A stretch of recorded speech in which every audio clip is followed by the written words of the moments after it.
On July 15th, 2026, the United States imposed a 25% tariff on a sweeping range of Brazilian goods, and buried inside the legal determination behind it, alongside complaints about ethanol and deforestation, sits something no trade action has targeted quite like this before. Pix, a free payment app run by Brazil's central bank. A piece of public financial plumbing that most Brazilians use several times a day, is now formally an item in a trade war. Welcome to Tomorrow Unveiled, the show where we cut through the noise to bring you what's actually next. Here's what makes this strange. Trade fights have been fought over tariffs since there were tariffs. Steel, soybeans, semiconductors, physical things crossing borders. This one reaches into the domestic design of another country's money movement and calls the design itself unreasonable. Whatever you think of the merits, the target is new. Not a tariff on what Brazil exports, but pressure on how Brazilians pay each other at home. That thread is worth pulling, because it says something about the era we're entering, where public digital infrastructure is valuable enough and disruptive enough to become foreign policy. Let's start with what happened and why it matters. On July 15th, 2026, USTR Ambassador Jameson Greer, acting at President Trump's direction, took final action under Section 301 of the Trade Act of 1974. That's the statute that lets the president impose tariffs when he determines a country is engaged in unfair trade practices. The year-long investigation, opened July 15th, 2025, covered 6 separate grievances: digital trade and electronic payments, preferential tariffs, anti-corruption enforcement, intellectual property, ethanol market access, and illegal deforestation. But here's where the story gets specific. USTR's determination singles out Pix, and the argument isn't that Pix is bad. The argument is that the Central Bank of Brazil, by both operating Pix and regulating the banks and fintechs that compete with it, has tilted the market against U.S. card networks like Visa and Mastercard. The mechanics matter. When Visa or Mastercard moves money, they're a private company earning a fee. When Brazil's central bank moves money through Pix, it's a public institution moving money for free.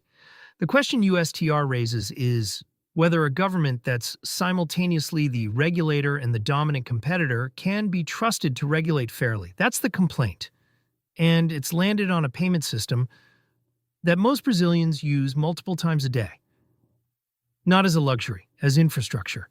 The kind of thing you don't think about until someone threatens to tax it. Before we judge the fight, we need to understand what's being fought over. And that means starting with people, not just plumbing.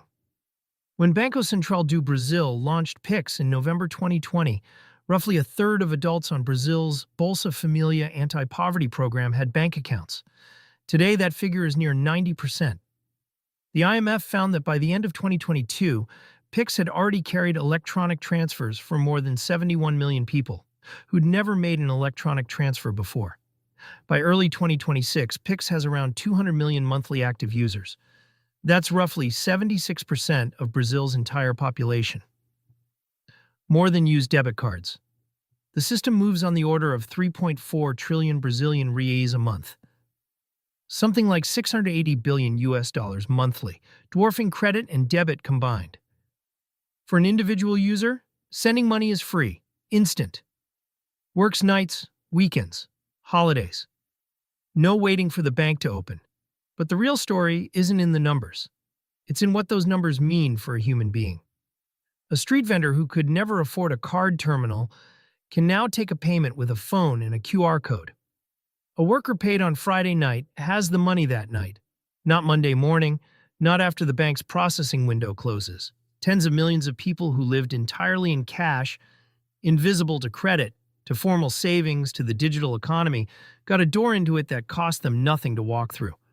This is the core of the story. A government treated payments not as a product to be sold, but as infrastructure to be paved, and the paving worked. That's not propaganda. That's what the data shows. That's what the inclusion numbers show. And that's what made this a threat. Here's the uncomfortable truth. Public goods that cost users nothing still land on somebody's ledger. Every Pix transfer that replaces a card swipe is revenue that Visa, Mastercard, and the banks behind them no longer collect. The fee math is stark. Pix costs an individual nothing. For a merchant, it's around 0.33%. Compare that to debit cards, roughly 1.19%, or credit cards at 2.34%.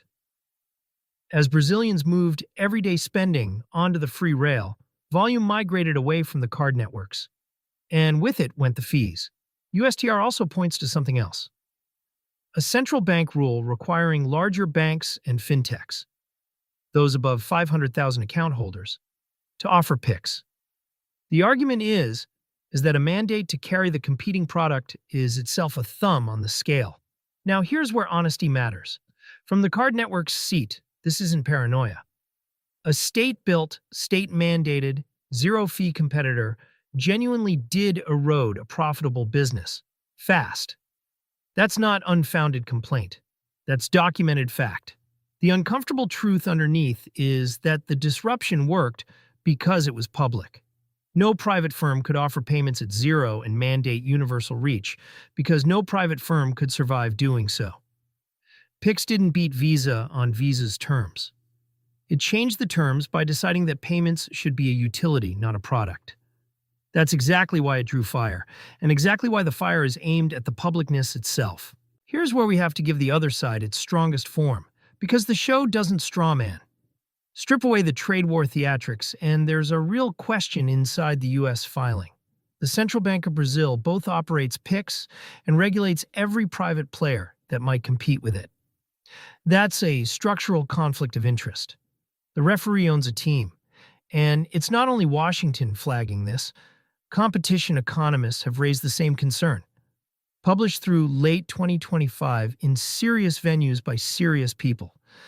The worry is that a public monopoly on payment rails can crowd out private innovation and concentrate a nation's transaction data in one state institution. A system can be genuinely good for inclusion and still raise legitimate questions about market power and governance. Look at it one way, and the U.S. complaint has a point. Markets do tend to work better when the rulemaker isn't also the dominant competitor. And it helps poor people doesn't automatically settle whether the design is sound. Look at it another way, and every public utility in history, roads, water, mail, has been the state competing with what private markets would otherwise charge for. Calling that unfair competition would outlaw the public option entirely. Both readings are defensible. The episode should hold them rather than resolve them. The conflict of interest critique is worth taking seriously. It just doesn't obviously add up to a foreign government may not run its own payment system. That's the honest ledger on this part of the complaint. Now, and this is important, we need to talk about what this tariff actually is. The PIX complaint is one of 6 strands in the Section 301 determination. 1. It's bundled with ethanol, deforestation, intellectual property, anti-corruption enforcement, and a separate forced labor track set to conclude July 24th with a possible additional 12.5% duty on top of the 25% already imposed. Several of those strands are tangled with a political story that has nothing to do with Fintech. The sharp deterioration in U.S.-Brazil relations around the prosecution of former President Jair Bolsonaro, which U.S. officials have openly linked to the pressure campaign. So the tariff isn't a tidy antitrust remedy delivered through trade law. It's a broad instrument of leverage, and PIX is one lever among several. Hey, real quick, if you're enjoying this, do me a favor and hit that subscribe button. And turn on notifications so you don't miss the next one. That matters for how the story should be told. It'd be too easy, and not quite true, to narrate this as pure morality play of brave public infrastructure versus rapacious card giants. The card network's grievance is real. The conflict of interest question is real. And the mechanism being used to answer them is a blunt, politically entangled tariff aimed at a sovereign country's domestic policy choices. The future-proof discipline here is to refuse every clean version. What makes the episode honest is naming that the vehicle is disproportionate to the stated payment complaint, without pretending the payment complaint is nothing. So here's why this dispute matters beyond Brazil. PIX is the most cited sibling of India's UPI, Unified Payments Interface, in a fast-spreading Global South strategy called Digital Public Infrastructure. The idea is simple. identity payments and data exchange should be built as open public utilities rather than rented from private platforms. India has signed agreements with more than 24 countries to export its India Stack approach, the open-source architecture that powers UPI. Together, UPI and Pix already account for a large share of the world's instant payment transactions. Dozens of governments are watching Brazil as a proof of concept. Can a state pave the payment road and reach almost everyone? Pix said yes. If you're watching on your phone, there's a hype button right below the video. Smashing that really helps smaller channels like ours get discovered. So the stakes of this dispute run past Brazil.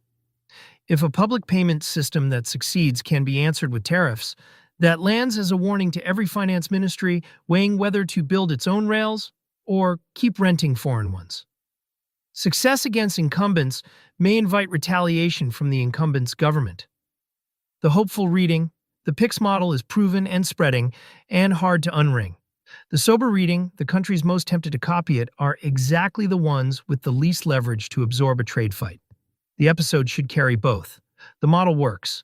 Working may now carry a geopolitical cost the smaller adopters can least afford. For most of the digital era, the default was that the plumbing of daily life, how you pay, how you're identified, how you're reached, would be built and owned by private platforms, mostly foreign ones, and rented back to you a fee at a time.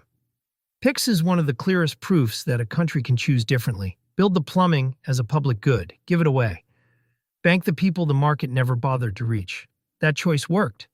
Tens of millions of lives are measurably more included because of it. And that's not in dispute, even in the US filing. No one's claiming Pix didn't deliver inclusion. The question is whether the way it delivered inclusion is permissible under trade law. The conflict of interest question is legitimate. The trade action is entangled and disproportionate. And the smaller countries inspired by Pix now have a live example of what disruption can provoke. So no one should read July 15th as either a villain's victory or a hero's defeat. The honest verdict is the show's signature one. Building public digital infrastructure is one of the most powerful pro-inclusion moves a government can make. And the world hasn't yet written the rules for what happens when a public good outcompetes a private industry across borders. Pix proved the public option can win. This summer is the first real test of whether winning is allowed, whether a country can choose differently and keep what it built. That question is bigger than Brazil. Let the future be